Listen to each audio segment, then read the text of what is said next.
Hi everyone, I'm Jenny. Thanks for your attention. Today I'd like to give you a breakdown of Chinglish, and the purpose of this presentation is, except for introducing the origin and development of Chinglish, I do want to be with you together to predict the future of Chinglish. Then I would like to start with the question of how do you think about Chinglish? And here's the video I watched before from a Chinese social media app called TikTok.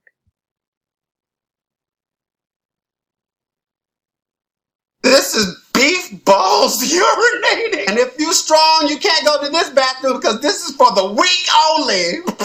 And if you see this sign, go the other way. This is an execution in progress. Oh, it actually says carefully slip and fall. Attention! Be considerate to the public hygiene. Please do not split. So what they try to say is for the people that just. This is special for deformed. Oh my God.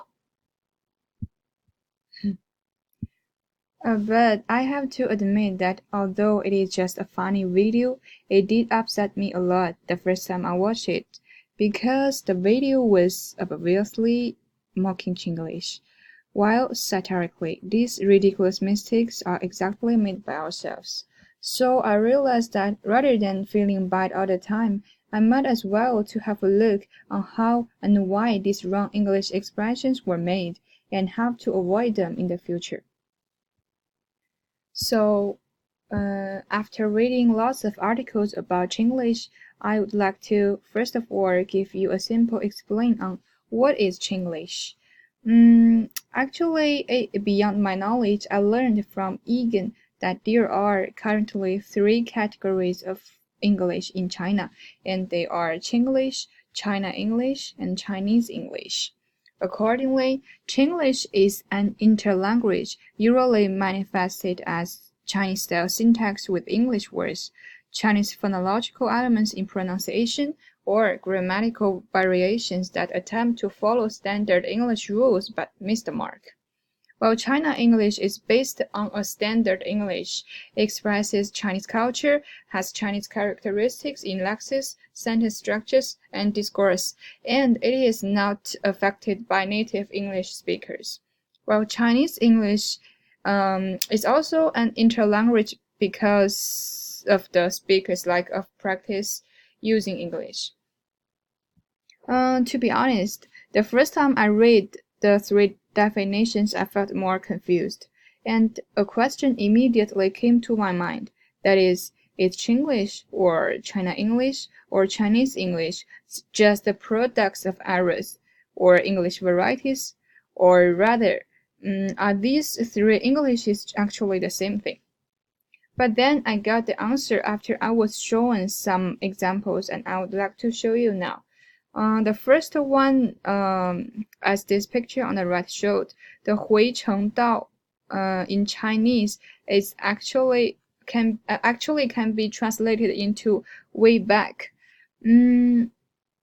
which makes sense in the light of the sign's positional context, indicating the way back down a mountain. However, the obviously mistake of this translation, as it is presented, could hardly be termed anything but nonsense. You can see clearly that the only part of this translation that appears to be correct is just the word back. But with the preceding rag and the suffix t added on, the word makes no sense again. So to sum up, major mistakes from this example is wrong spelling of English words and meaningless word-to-word translation. Number 2, where have you, where have happy? Actually, in Chinese, adjectival and nominal forms are often the same. So this translation is apparently using a combination of Chinese syntax and English words. It should be noted that the second where is incorrectly translated, which should be there. But this is a frequent error made by Chinese people, because the words there and where in Chinese are homophonic except for their tones. That is, with a third tone nali means where, with a fourth tone nali means there. So from the first two examples, Chinglish is, as Egan has concluded, obviously a nonsensical form of language, identifiable as an attempt to add English, but usually produced by deficient translation devices or speakers with a low skill level. But let's move on to the third example, long time no see. It seems to be the most typical and popular Chinglish expression that is accepted by people around the world, and it is actually from Pidgin English.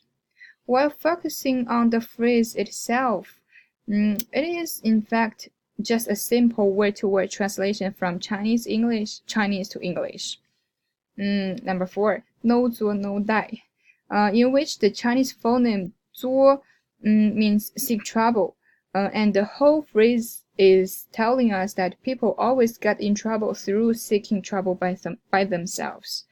And this example is a typical one in the form of Chinese pinyin directly enchewed into English. The last one, believable. Similarly, a few Chinglish words are presented by the combination of Chinese pinyin as well as English affixes. As the word has shown, the Chinese pinyin 给力 means to endow power, and the English suffix able appropriately conveys the condition of having been full of energy. So such kind of combination not only conforms to the rules of English word formation, but also presents a refreshing appearance to people, which meets the pursuits of modern people, like being unique and innovative. More importantly, they are in accordance with the characteristics of network slangs. So according to what we have looked at, it is my understanding that Chinglish has been changing and might keep changing its status from a ridiculous laughingstock to a widely used catchword. So Chinglish for me can be either China English or Chinese English, because whether it is correct or not depends greatly on the English level of its users. And the development of Chinglish has a lot to do with the rapid development of China, as well as the acceptance or tolerance of people, especially native English speakers. Now let's turn our attention to the origin and development of Chinglish. Actually, the changing and shifting of a language is inevitably accompanied by the proceeding of society. That constantly requires to produce new words that conform to the characteristics and needs of the times. So accordingly, the sprouting, growing, or advancing of Chinglish are primarily caused by both internal and external factors. For internal factors, there are mainly three concerns. There is no absolutely equivalent Chinese expression in English. The interplay of different language groups, as well as people prefer concise expressions rather than tedious ones.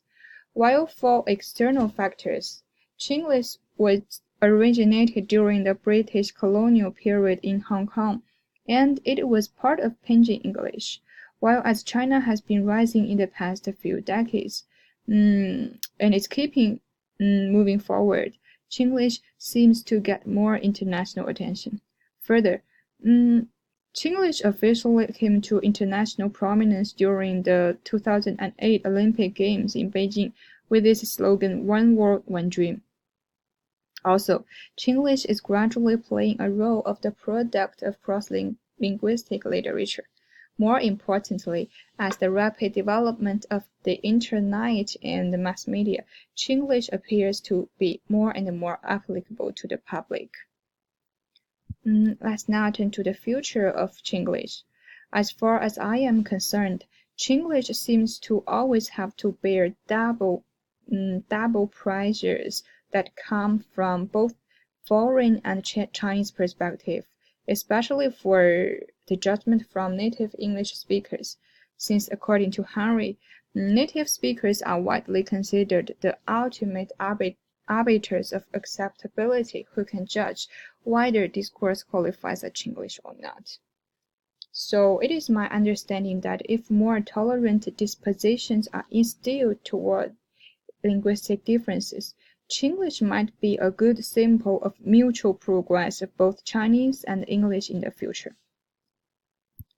Nowadays, as English has become lingua franca, a recurring question is whether monolingual English speakers, like Americans, are encouraged or even required to learn a second, third, or fourth language. According to Charles V,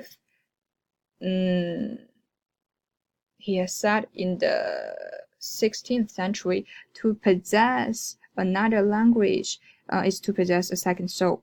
Likewise, according to Klein, monolingual English speakers will be disadvantaged, being able to see everything from only a monolithic viewpoint in the global situation, where multilingualism is part of globalization. So it can be concluded that the personal enrichment to be gained from proficiency in another language is immeasurable. By contrast, monolingualism confines one to a limited perspective. So with these facts, then I have to clarify here that as English becomes the lingua franca, it undoubtedly brings native speakers enormous pride and satisfaction.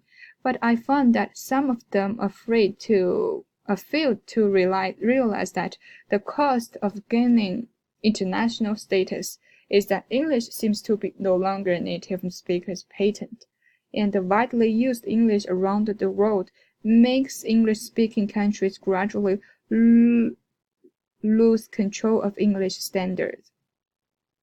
Moreover, it seems to me that the growing and changing of English in the world have little to do with native speakers. Instead, it is more and more closely related to the progressing of culture, economy, as well as the overall social environment, and it is more diversified with the expanding of globalization and network. So when it comes to the study of modern linguistics, on the basis of fruits from our previous linguists, for modern English studies, more new patterns of thinking are needed, and it requires us to deal with problems with a constantly changing perspective.